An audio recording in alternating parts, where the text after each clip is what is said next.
Hi everybody, welcome to section 9.4, which is on the t-test for one mean.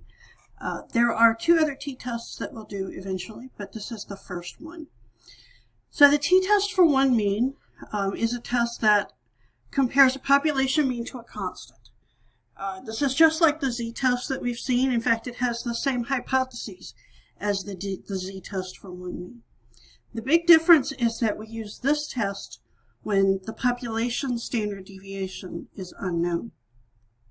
Keep in mind, just like before, we will always have a standard deviation. The question is whether it's for the population or for the sample. Okay? And so when we don't have the population standard deviation, when we're using the sample standard deviation instead, we're going to use the t-test.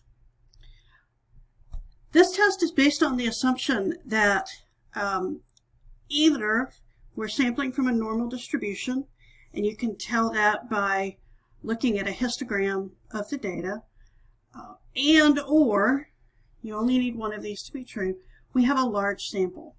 So this is the same assumptions we had for the t confidence interval. And in fact, this is analogous to that. So looking now into some of the nitty-gritty of the t-test. As we said before, the hypotheses are the same as they were for the z-test.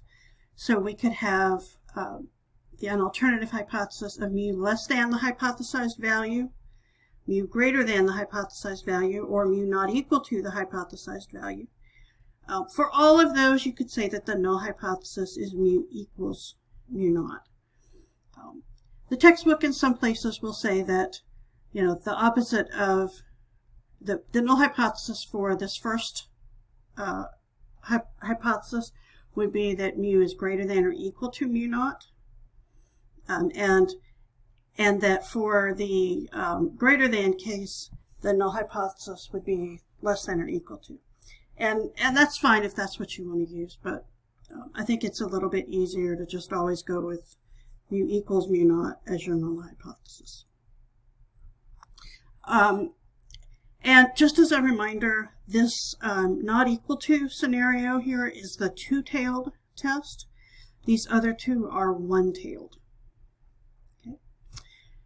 The test statistic is exactly the same as it was before for the z, except that here instead of sigma, we've got s. And the p-values are calculated the same way as well. The big difference there is that instead of z, we've got t, and we have to use the t distributions for that, or the t distribution. And I kind of think the Excel programmer who came up with these t functions was a little bit, I don't know, drunk or something, because they came up with three different functions that aren't, I don't know, I wouldn't have done it this way.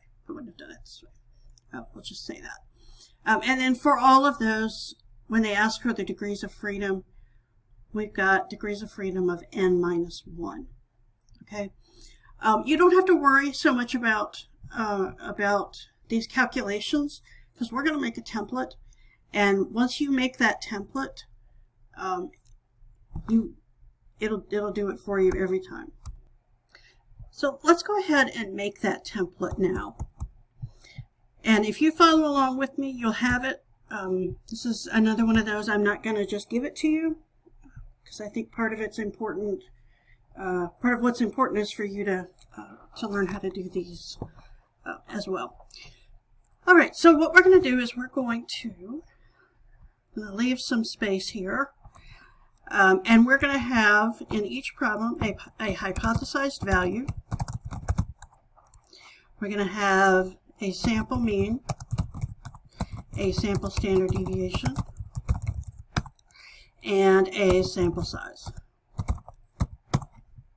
Okay.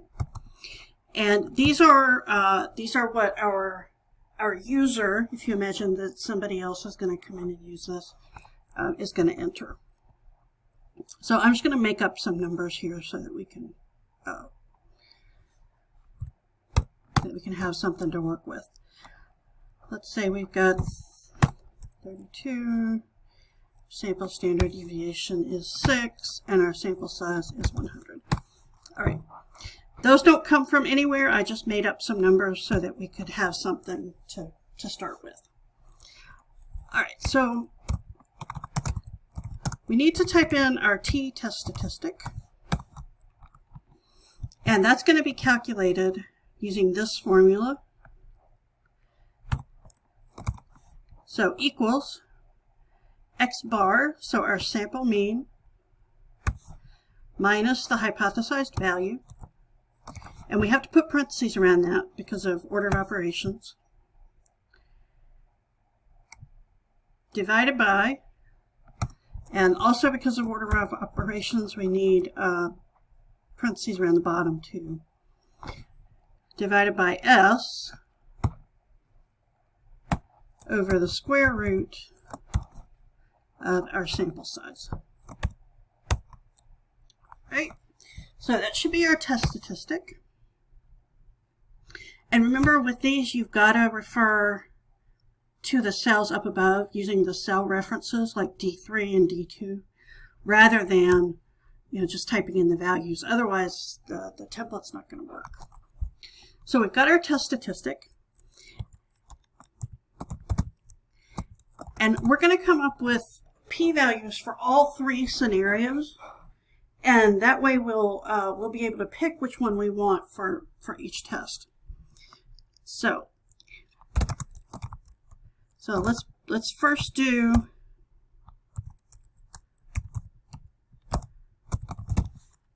for mu less than the hypothesized value.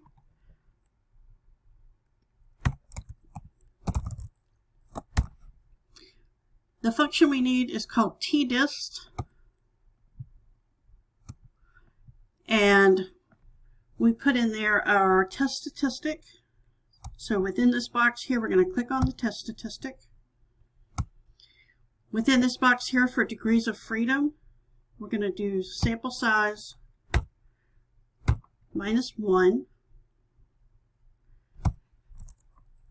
And then cumulative is going to be true. Right? And then we click OK.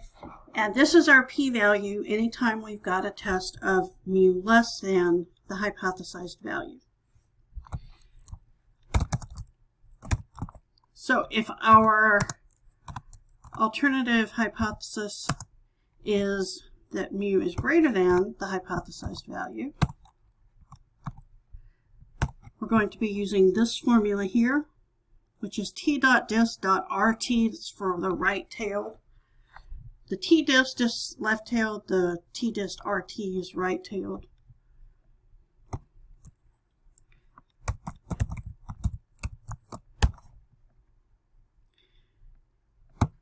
And for this function, we need our test statistic in there for x, and our degrees of freedom is going to be the sample size minus 1. So that would be our p-value for an upper tail test. And this is not the only way you could get these values. I've just gone with one way that works. So for the two-tailed alternative hypothesis, it's going to be, and you don't have to multiply this by 2 because the two-tailed thing already takes care of it. It's t.dist.2t, and then for x, we need absolute value of the test statistic. So within here, we have to do absolute value of that cell, because this will choke if you try to give it a negative value. So you have to do the absolute value. And then just like on the other ones, we're doing under degrees of freedom and minus 1. and we click OK. So we've got our 3 possible p-values there. All right, so now we're ready to do our first example because we're finished with our template. So just to recap the way our template works, you're going to come in and you're going to input for each problem these 4 values. It's going to come up with the test statistic for you, and it's going to calculate 3 p-values, and you're going to pick which one of these based on what your alternative hypothesis is, which one of those is appropriate for your test. So let's go in and let's go over here and do this example problem.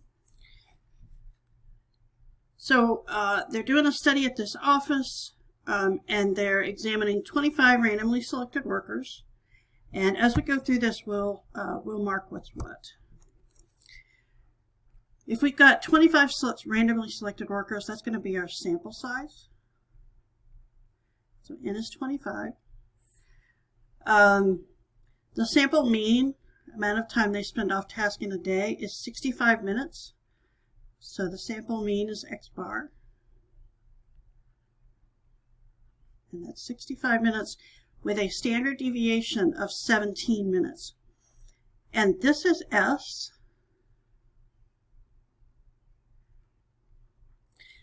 This is not sigma because the way this problem reads, it says, the sample mean is this with a standard deviation of this, which implies that this 17 minutes also comes from the sample, which makes it S and not sigma.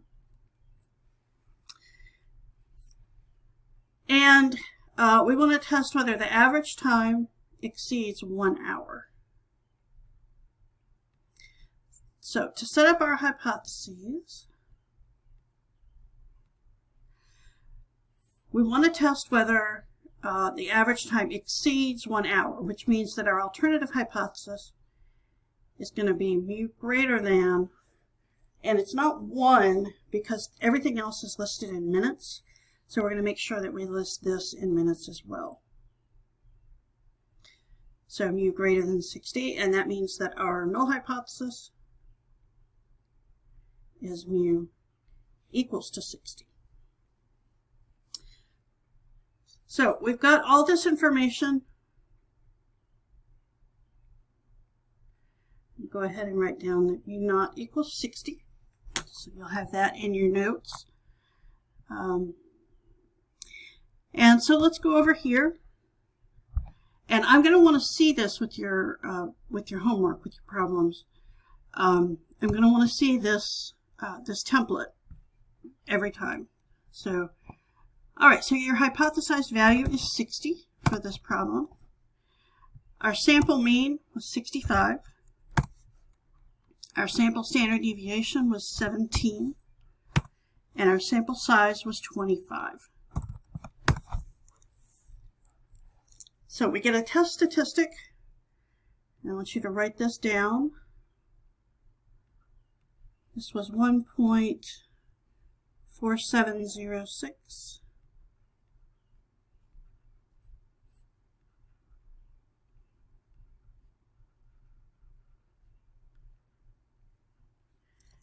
And our p-value, and we have to decide which one of these to use. And just to be clear, this is super easy. All you have to do is look at what your alternative hypothesis is. So here we've got mu greater than. That means this one, mu greater than, is our p-value. So our p-value is 0.0772.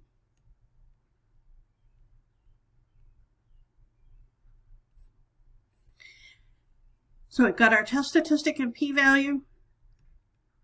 We're always going to reject H0 if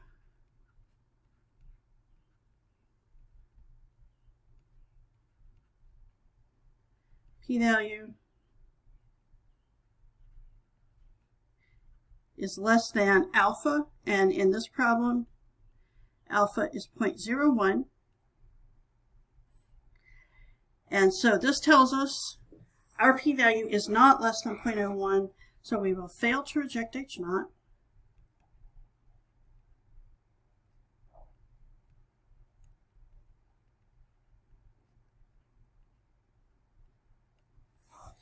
And the second part of our conclusion is that there is not sufficient evidence to conclude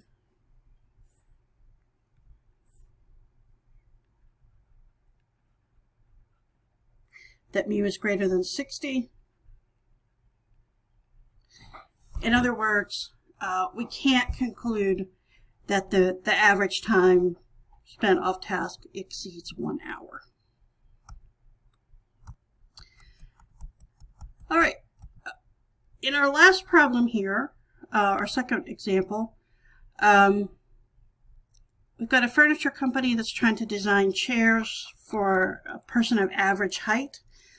And so they've got data on 20 people as to the tibia length, which is that there's 2 bones in the lower leg. This is the bigger one. And that's going to be the length they use as the distance from the floor to the seat. Okay? So currently their chairs have a height of 41 centimeters. And what we want to know is, should they change the height of their chair design? And I've got that data in our Excel file over here. So our null hypothesis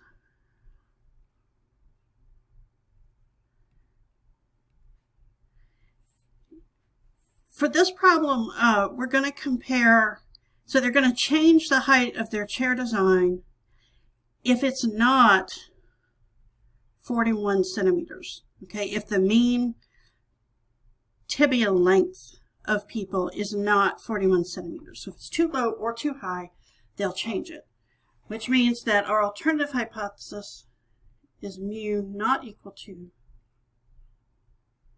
41, and the null hypothesis then would be mu equals 41. All right.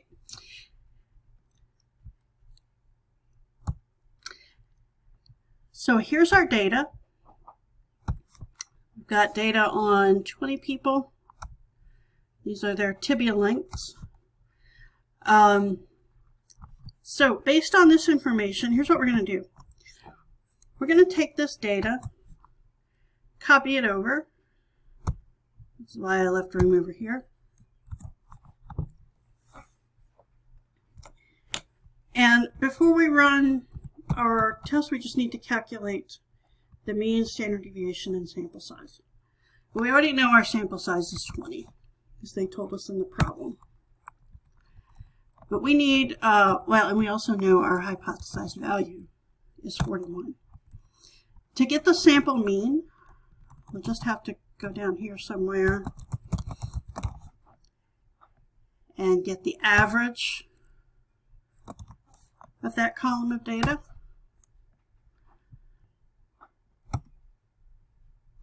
And I'm just going to refer it directly to this cell so we don't have to worry about rounding.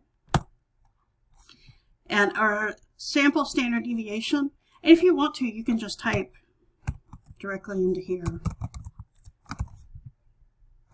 if that's easier, whichever one.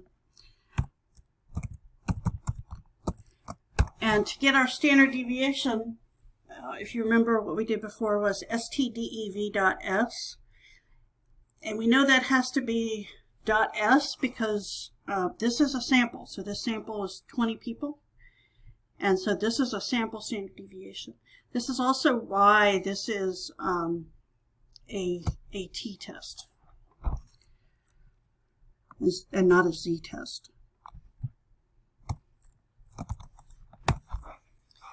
All right. So we've got here, we've typed in our mean and our standard deviation and our sample size and our hypothesized value, which means we're good to go.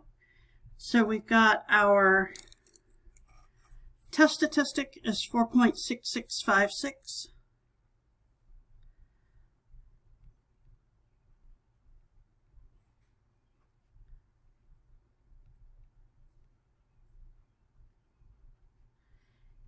And our p-value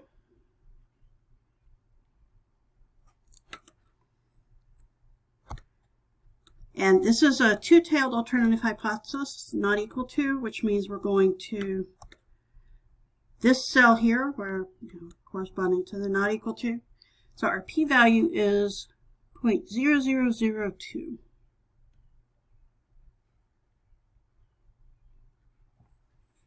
All right, so we got our p-value. Our alpha is 0.05, so we're going to reject H0 if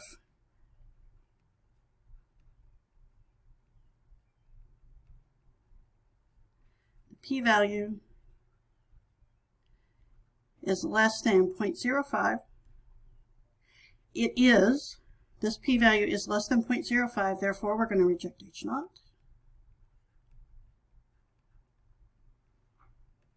And say that there is sufficient evidence to conclude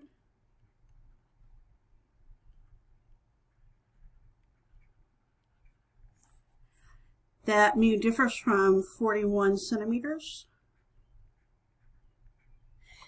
In other words, that they should change the design of their chair. So we really should check our assumptions on this problem. We only have a sample of size 20, so we need to know that this data follows a normal distribution in order for this to be a valid test to run. We're not going to do that right now, but